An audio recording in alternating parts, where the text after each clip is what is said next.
The United States pledges military support for Israel as fighting with the militant group Hamas enters a third day. Thousands of festival goers are reeling after Saturday's deadly Hamas attack on civilians at an all-night techno rave on the Gaza-Israel border.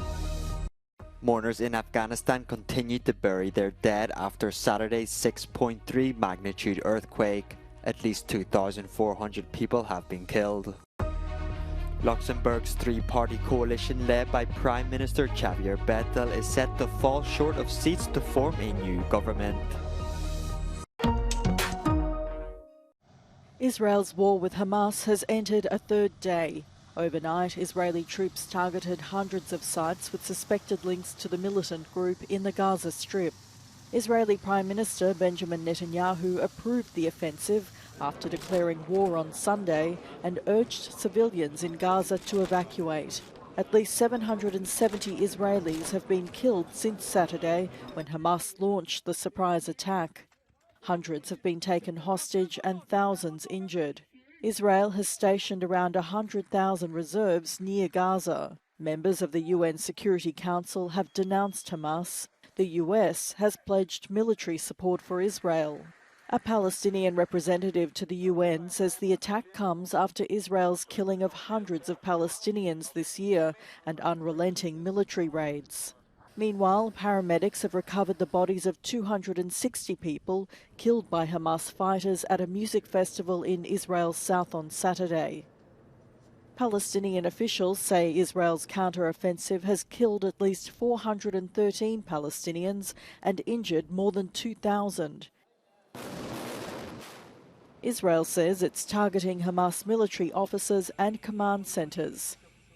One airstrike is said to have killed 19 members of a Palestinian family in a Gaza refugee camp. Israeli airstrikes have all but levelled the town of Bai Hanaun. Loved ones of missing partygoers still awaiting news after Hamas's deadly festival attack. Israeli volunteers say they were shot at while trying to recover bodies from the tribe of Nova Rave close to the Gaza border. At least 260 people were killed when gunmen opened fire at the event on Saturday. Parents recounted their desperate attempts to stay in contact with their children. אני שומעת שמדברים בערבית. אמרתי להם, תשכבו עם הפנים לרצפה, עם הפנים אחת לשנייה. תחזיקו את הידיים אחת לשנייה, לא לנשום אפילו, לעצור את הנשימה. זה לא היה קל, זה היה משהו כמו 30 דקות הייתי איתם בטלפון. And she was talking to me and saying, Mommy, help us, we don't know what to do. And I'm on the phone with her and I'm saying, Mommy, we love you, it's okay. We're trying to find a way to take you out of there. We are sending people and they know I'm lying because they don't have answers and we didn't have any answer. Nobody had. People were also abducted at the event. As the operation to locate the missing continues, officials say they fear the death toll would rise. The United Nations Security Council has held a closed-door session on the situation in the Middle East, but no statement was issued despite calls from Israel for the armed Palestinian group Hamas to be condemned over its attack on Gaza over the weekend. The situation is still fluid and very dangerous, and we're working hard, as I know other countries in the region are, to try to prevent this conflict from spreading. Obviously, our thoughts are with all civilians that are hurt, but what we need to focus on is this ongoing terrorist violence being committed by Hamas. Meanwhile, pro-Palestinian protesters held a rally in front of the White House. Despite the opposition, Washington is sending military equipment support to Israel. It is also sending an aircraft carrier to the eastern Mediterranean aimed at discouraging countries like Iran from getting involved.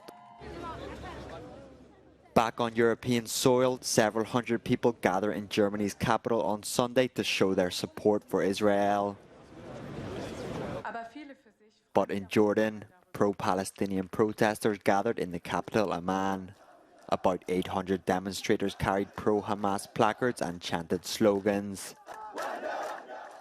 They also called on the Arab countries to stop normalizing negotiations with Israel.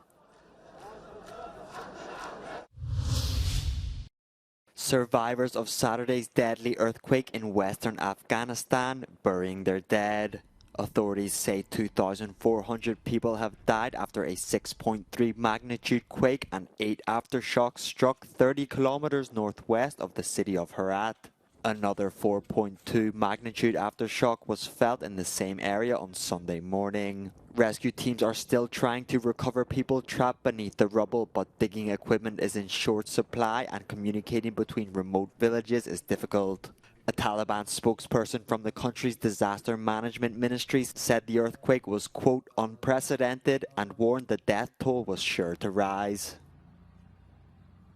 Meanwhile, the Afghan Red Crescent has managed to get aid into the Zinda-Jashan district in the Herat province. Tents, tarpaulins, water storage materials, blankets, clothing, kitchenware and food are being distributed.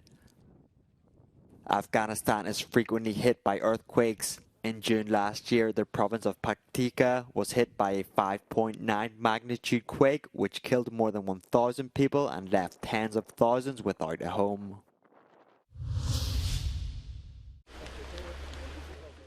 The first funerals for victims of Russia's missile strike on a cafe holding a wake for a Ukrainian soldier.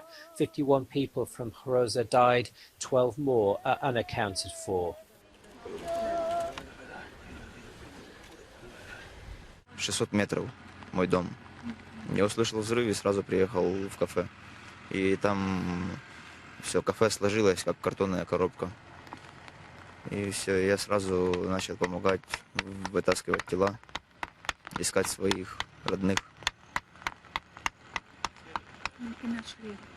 Да, папу нашел, а маму и бабушку так и не опознали. On Saturday, the United Nations Human Rights Commission arrived in the village. Commissioners interviewed residents and surveyed the site, gathering eyewitness testimony and evidence.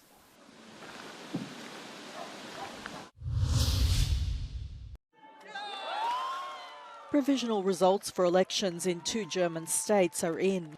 In Hesse, the Christian Democratic Union, led by Premier Boris Rhein, has more than 34% of votes.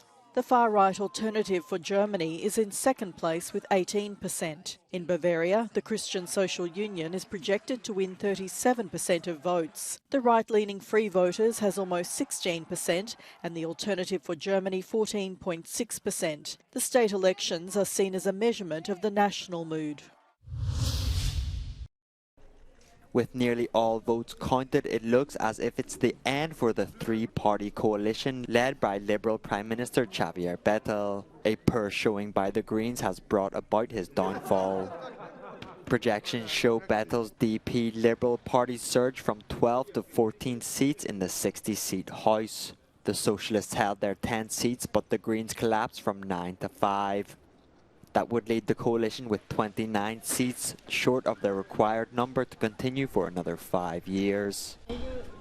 The Christian Democrats CSV would remain the largest party with 21 seats, becoming the power broker and deciding who to talk to in order to form the next government. Talks will now begin, but it could take several weeks to form a coalition. Luxembourg is the European Union's second smallest country, but the richest per capita.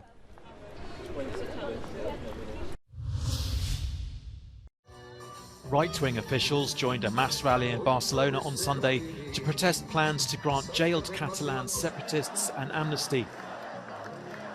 It's being considered by acting Prime Minister Pedro Sanchez to get their political support for a new left-wing government that would be headed by him. The separatists are serving sentences for sedition after organising an illegal independence referendum in Catalonia. Spain is in political limbo after it held an inconclusive election in July. It wasn't quite the friendly reception the paying passengers of a cruise ship would have hoped for as they sailed into the northern French port of Douarnenez. The luxury vessel was greeted with boos and cries of "You're not welcome" by dozens of environmental activists. They were protesting against the impact of the cruise industry on fragile polar areas. Les navires qu'on a ici, ils passent leur temps à faire des allers-retours entre l'Arctique et l'Antarctique. Donc du coup, voilà, c'est un peu en soutien à la faune polaire qui subit le changement climatique et toutes les conséquences de notre mode de vie dans cette société. Donc nous dénonçons tout simplement cette industrie qui n'a pas lieu d'être. On n'a pas besoin de cette industrie. In fact, the world traveller is on a cruise between Dublin and Lisbon and will sail to the Antarctic in November. The company says its ships use only a fifth of traditional cruise liners. It might be autumn in the Northern Hemisphere, but it's been hotter in parts of the UK than in Greece. In London, the mercury hit an unseasonable 25 degrees Celsius in recent days. The city is expecting a top of 24 on Monday. The Weather Bureau is forecasting warm and sunny conditions until at least Tuesday. While some are calling it a mini heat wave, the warm October weather isn't record-breaking. The temperature in the town of Gravesend in southeast England hit nearly 30 degrees Celsius in 2011. A Californian water treatment company has teamed up with a local brewery to craft Epic One Water Brew. It's a Kölsch-style ale with a difference. It's made with treated wastewater from an apartment building in San Francisco. It's just a concept for now, but it aims to show the untapped potential of using recycled grey water to make beverages like beer, particularly in times of drought. And while it might sound unsavoury, the water treatment company says recycled water can be cleaner than other sources of water.